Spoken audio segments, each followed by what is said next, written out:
Bonjour à tous. Aujourd'hui, nous recevons Mathieu Flonneau, auteur d'une note pour la Fondation pour l'innovation politique. Mathieu Flonneau, l'automobile peut-elle vraiment prétendre à être vertueuse?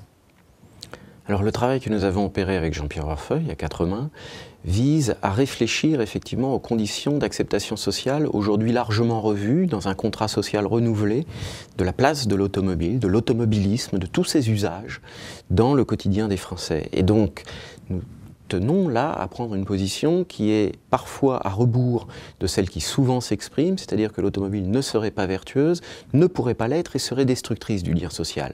Je pense que cette vue, et Jean-Pierre Horfeuil a abondé avec des statistiques dans ce sens, cette vue est largement ignorante, aveugle sur certains points d'usage de l'automobile.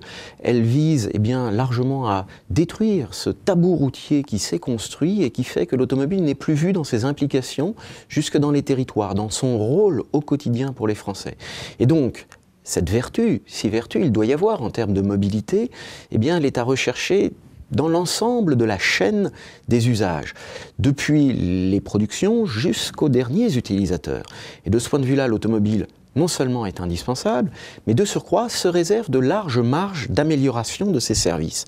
Et de ce point de vue-là, il y a une effervescence aujourd'hui autour de la voiture connectée, autour des routes intelligentes, qui fait que l'automobile, loin d'être un mode archaïque, c'est sa vision qui en est archaïque et qui repousse finalement dans un passé assez révolu, je dois dire, une vision figée de l'automobilisme. Et c'est contre cela, finalement, que la note a cherché à bouleverser quelques idées reçues.